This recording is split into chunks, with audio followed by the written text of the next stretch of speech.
What is going on, everybody, and welcome back to the Cincinnati Reds franchise here on MLB The Show 23. And if you look at our record, surprisingly, we are 14-15 through the first 29 games of this season. We just recently completed the month of April. Now we are working into the month of May. My plan for this episode is to get through the Colorado Rockies series, and then we will probably stop the episode from there, and then in the following episode we'll be wrapping up the month of May. Up until the All-Star break, the trade deadline, and the MLB draft, there will probably be 2 episodes per month. We're hopping into a critical situation game here. We've scored 8 runs in the top of the 9th, 2 away, and Joey Votto's got a 1-2 count against him. Josh Hader on the mound. We just can't escape this guy. He was in Milwaukee, now in San Diego, and facing him here. And Joey Votto's going to go down swinging for strike 3, and the Padres will hold us off despite an 8-run 9th inning. The only reason I jumped into this game right here is because I saw the box score, and when I saw that we had scored 8 runs in the top of the 9th, I said, screw it. Let me just hop in here. If I hit a home run, it's meant to be. But that was pretty interesting. We do have one adjustment here. We are going to move simulator injury frequency down to default because I feel like I've been getting way too many injuries. Not that it's unrealistic. It's just too much for me to deal with. And I don't want my AAA and AA roster to suffer because I'm not making the right adjustments. I don't want this to turn into like a micromanaging series. I want to play the game. I want big things to happen, but I don't want it to be micromanaging throughout the entire series. So we dropped the first 2 to San Diego, and then we bounced back and win the last one. That will push us to 15-17 on the season. 10 hits in this game. Like I said, we're not going to probably show the box score for all the games, but I do want to show some of the games. That one right there, we did keep ourselves from getting swept. Here we are against Chicago, and I've been getting a lot of critical situations to start the month of May. It's like it knows that I'm not going to be playing as many games or looking at the box score as many games. So my plan when I originally sat down to record this episode, we'll get to what my plan was. Let's look at scouting real quick. Scouting's been fun, but I think that I screwed up a little bit. I'm not scouting enough people as I should at the moment. Marco Bautista, though, is probably number 1 in the class. The way he looks, we're going to get him fully scouted here. But 5'8", 174, with that 82 to 92 potential, he looks like he's the best player in this draft. And with him having a draft rank of 15th, we have to think, what does that mean for us? Is he going to be available by the time our pick comes up? If he's not, there's other guys there. You got Manuel Carvalho. I'm not sure how you say his name. He's 5'9", 205. He's 10th on our board. But if you look at his hitting, he has very poor hitting stats. He's a good defender. He's got good speed. He can steal bases, but he just can't hit. Therefore, he's not going to be on my radar. Henry Sanchez was one guy who, when you originally looked at him, he looked like he was going to be really good. We don't think he's going to be good. We have him as the 49th ranked prospect. His hitting stats aren't bad. He's more of a power hitter. He's got a decent speed, but we'll have to get him fully scouted before we can officially say, yeah, this guy is not that good. You got Robert McLean, starting pitcher. He's probably around a guy that if we got him fully scouted, he probably would be around the position of when we picked. Then you got Adam Bird, who I want to scout him, but we're probably not in the position to draft a shortstop at the moment, just because we're stacked at the middle infield and third base. So I don't want to go infield unless we're going first base. But we'll go ahead and scout Adam Bird in case he can play other positions. That would make it interesting. But Marco Bautista is the guy that I'm really interested in finding more out about because he looks really good. My only worry is that we pick at the 7th pick. Therefore, I'm a little worried that he's not going to be there by the time our selection comes. Maybe other teams don't have him on their radar. I hope not, because he looks like he's going to be really good. Out of Cuba, 19 years old. He could be a generational prospect. I don't know if that overall is going to be high enough, like a high enough range for him to be a generational prospect, but I think he has got the potential to potentially be a lot of potentials in there, that generational prospect. But his contact hitting we know is really good.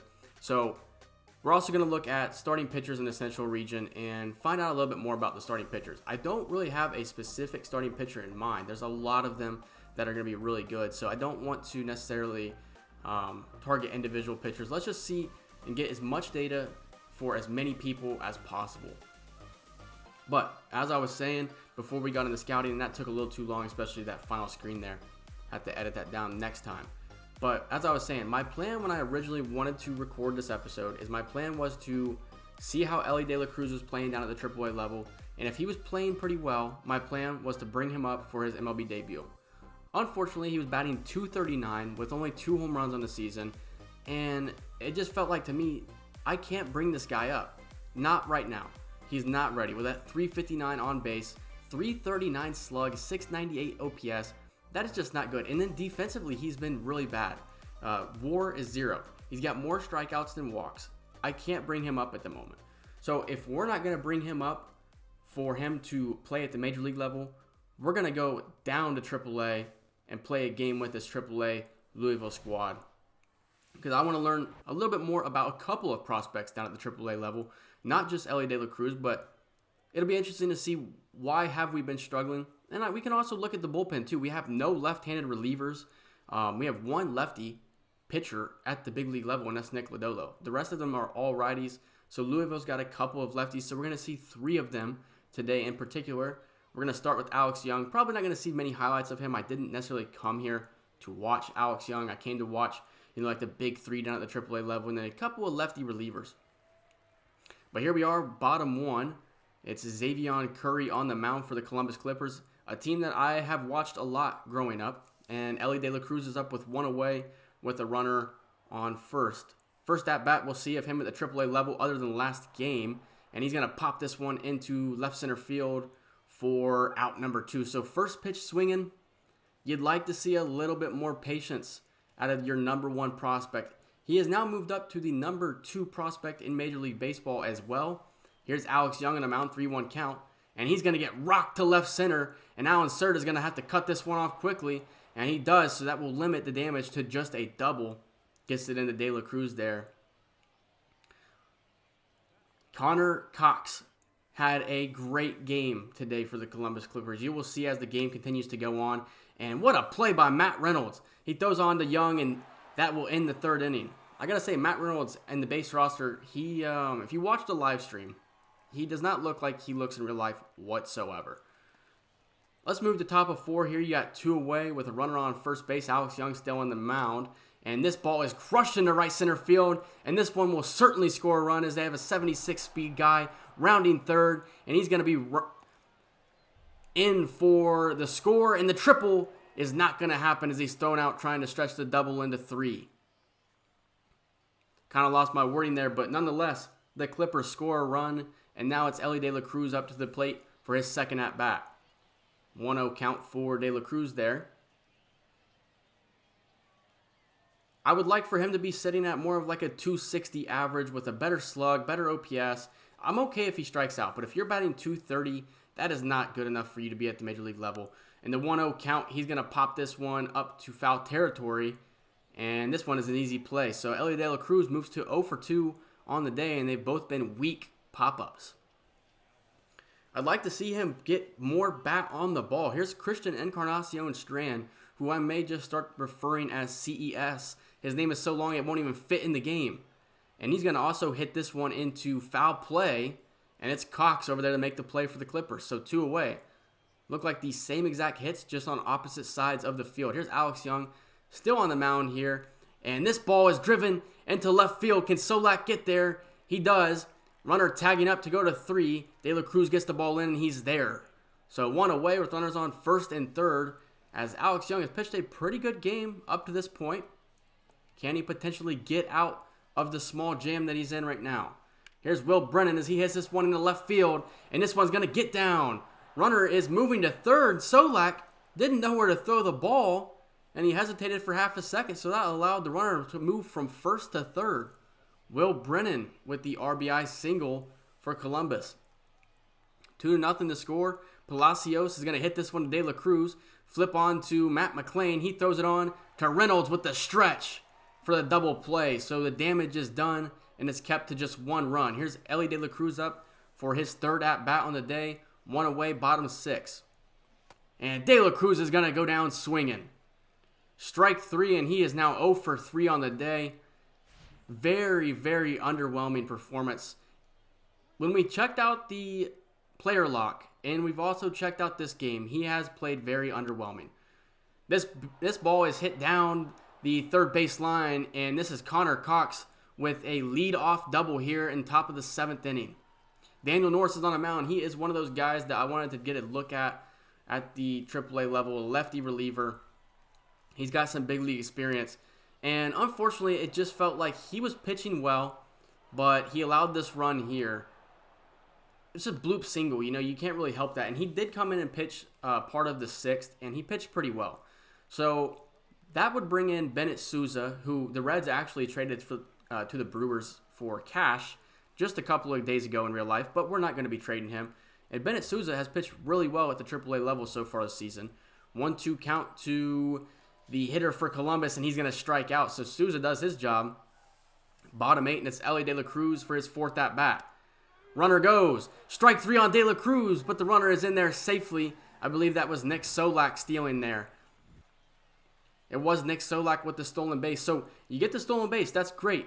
But Elly De La Cruz just struck out for the 2nd time today. He's now 0 for 4 on the day. Here's big CES. 3-2 count with 1 away. Up.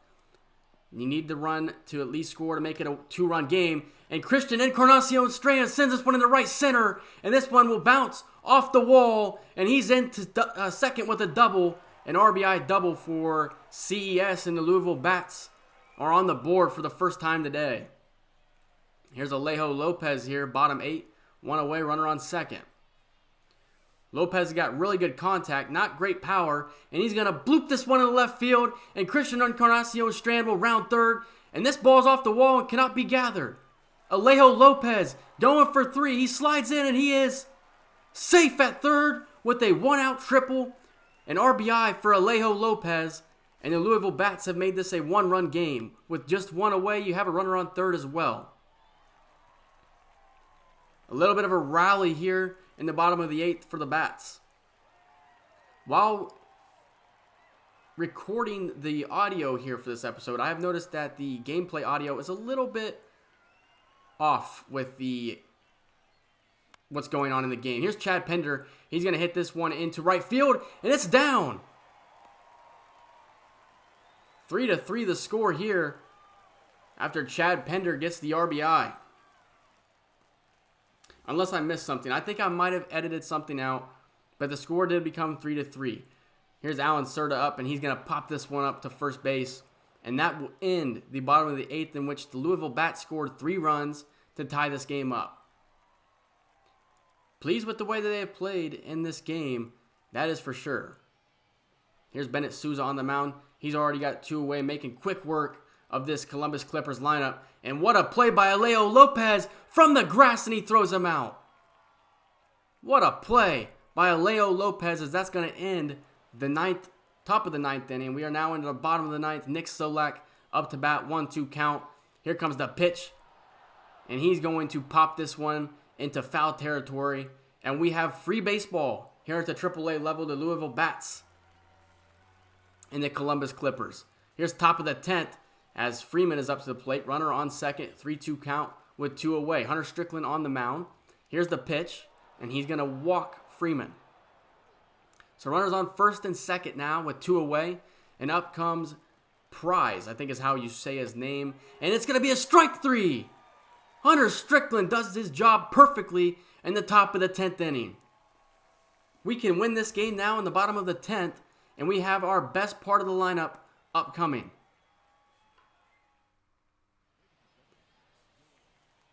New pitcher here for the Clippers, and it's Elly De La Cruz, who is 0 for 4 on the day.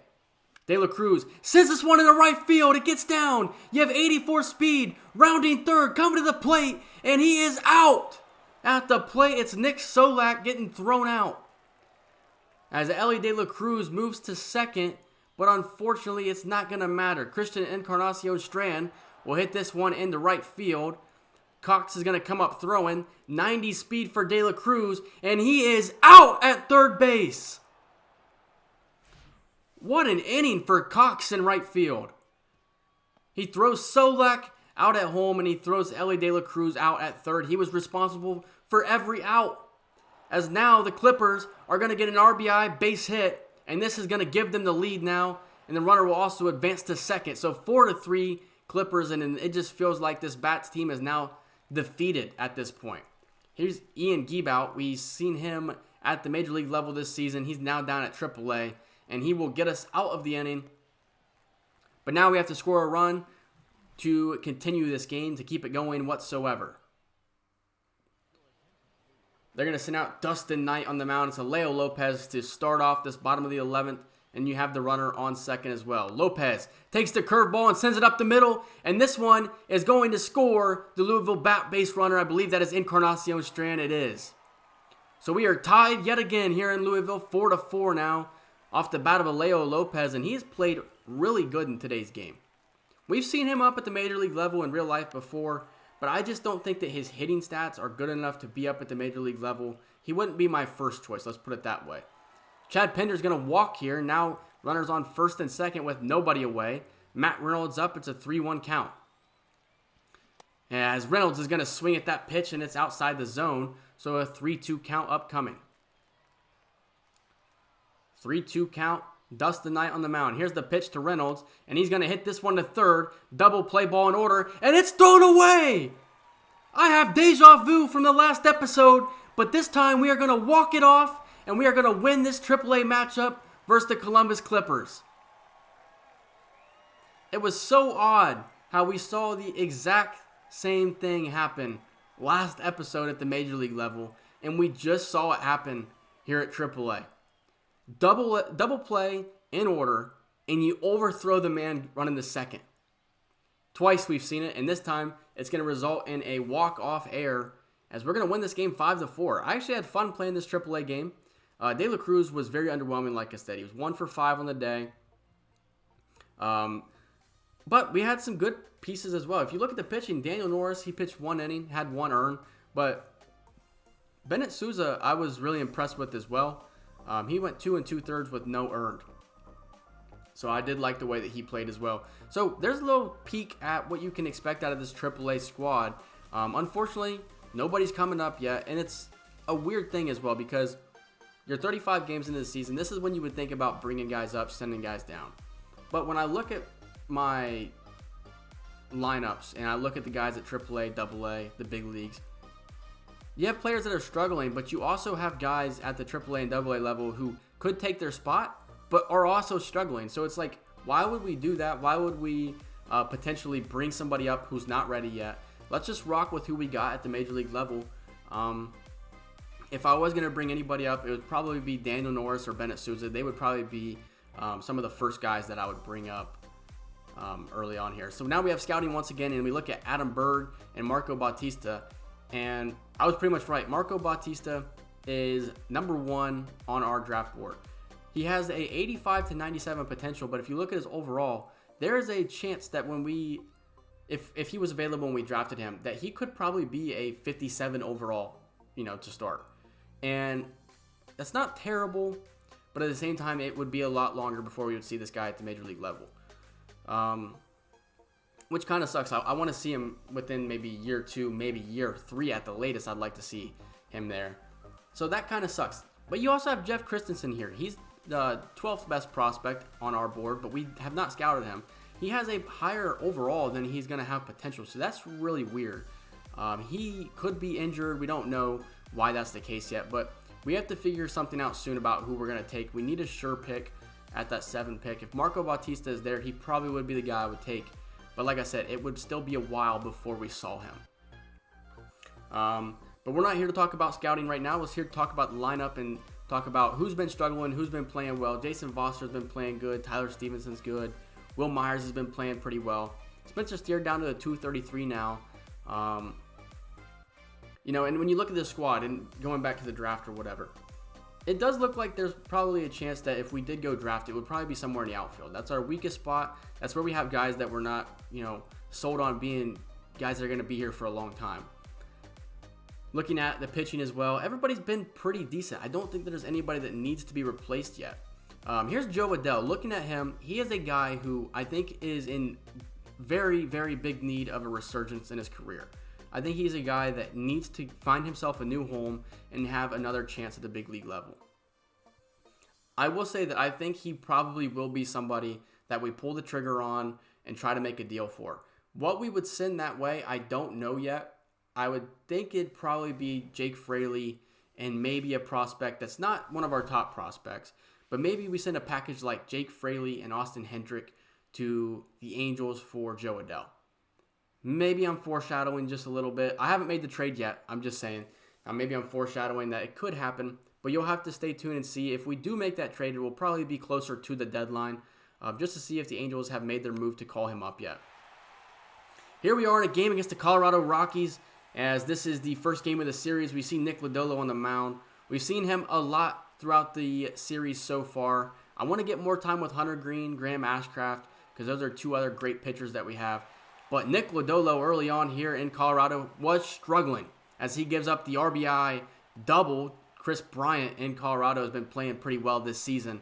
I think he's got 10 home runs, and he's going to give the Rockies an early 1-0 lead here in the bottom of the first. RBI double there for Chris Bryant.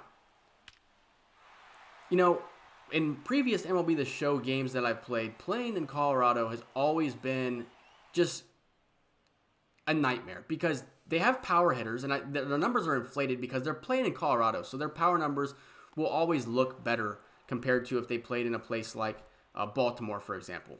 So their power is just outrageous, and that ball carries like crazy in Colorado. But here's Charlie Blackmon up to the plate, bottom of the third, and Lodolo is going to get the strikeout. Next up, Ezekiel Tovar, 3-2 count, and Lodolo is going to get another strikeout. I'm not going to show all the strikeouts. This is more of a highlight-based video, but Lodolo finished this game with 8 strikeouts on the day, as he's going to get to the third here. He's finally settled down just a little bit. But 8 strikeouts today for Nick Lodolo. He's averaging a strikeout per inning up to this point on the season. Here's Tyler Stevenson up. He's 1 for 1 on the day. And he's going to drive this one into left field. And Chris Bryant plays it horribly. So Tyler Stevenson is going to be into second with a leadoff double here in the top of the fourth. I think Stevenson probably could have ran that one backwards and he would have been in the second. That's why I said he was at second with a double before he was even at first base.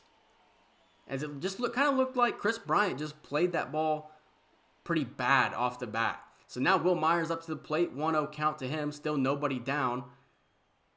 1-0 the score here in the fourth inning. Austin Gomber, the pitcher for the Rockies today as well.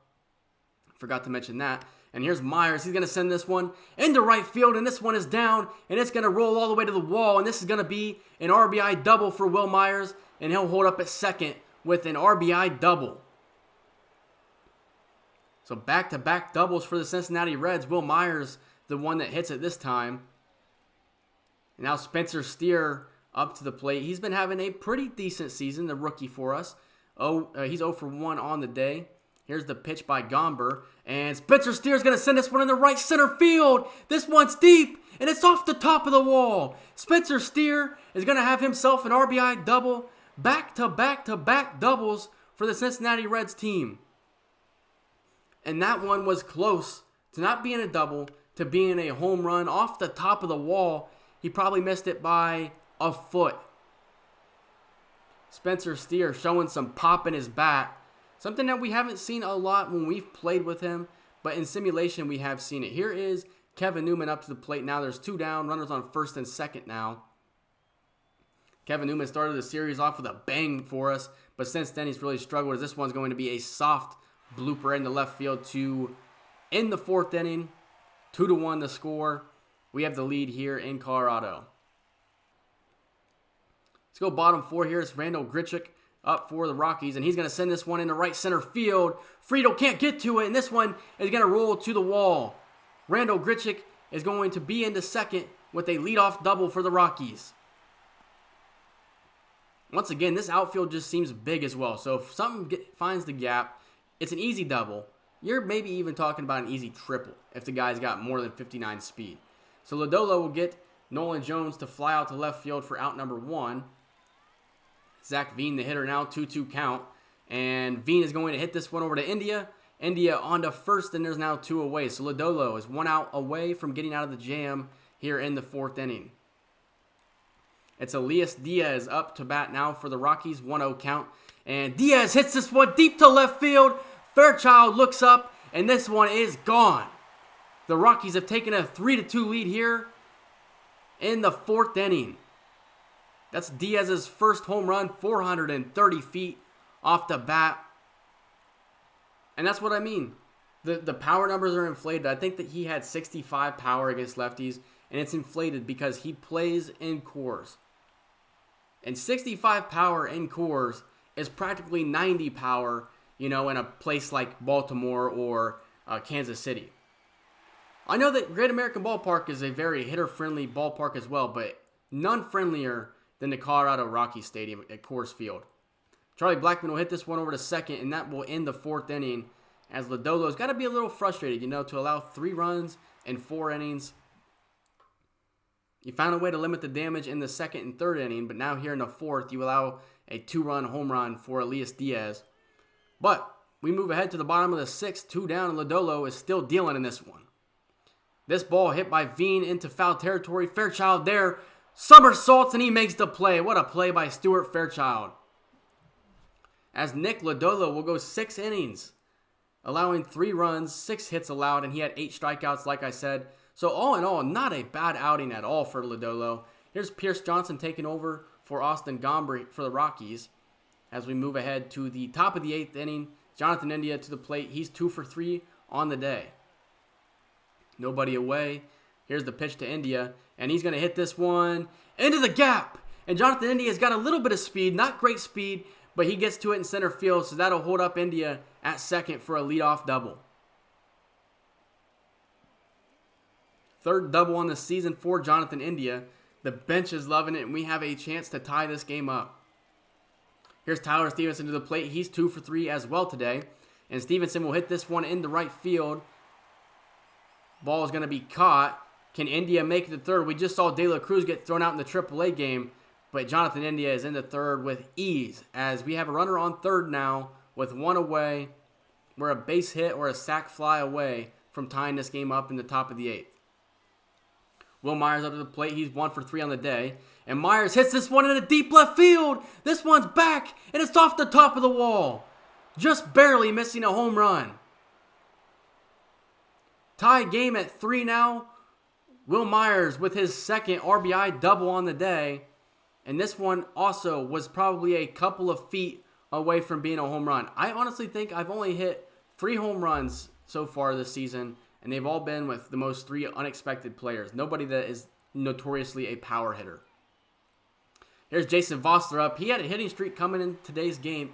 It was a 10-game hitting streak, but he's going to fly out here, and that will end the top of the 8th. But we did tie this game up. Bottom 8, we got TJ Antone on the mound, and he's going to walk Brendan Rodgers. So runners on 1st and 2nd now with 1 away. And we're going to bring in Buck Farmer. He has been very good this season. A 1.96 ERA, 18 innings pitched, 17 strikeouts on the season. He has given up the walk, but he has been one of our better relievers this season. Grichuk in the box, and it's going to take 1 pitch by Buck Farmer, and we're going to turn 2 and get out of the 8th inning alive. I mean, that right there is effective as effective gets. Now, bottom 9, Buck Farmer's going to stay in. We're not going to bring in Alexis Diaz. We're going to keep Farmer in. Here is Nolan Jones, softly hit up the middle, and Jonathan India can't get to it. That's a leadoff single for the Colorado Rockies. My plan was to wait until extra innings to bring Alexis Diaz in. Probably should have brought Alexis Diaz in at this point. Zach Veen up. He's going to try for the sacrifice bunt. That's a terrible bunt. If you ask me, MLB The Show needs to fix the bunting in this game. There's no reason that a big leaguer should be bunting like that. I mean, that ball was hit 40 feet into the air. So 1 away, runner still on 1st, and it's Elias Diaz up to the plate. And he's going to hit this one in the left center field. Friedel on the move. He's not going to get to it. And the Colorado Rockies are going to walk off the Cincinnati Reds.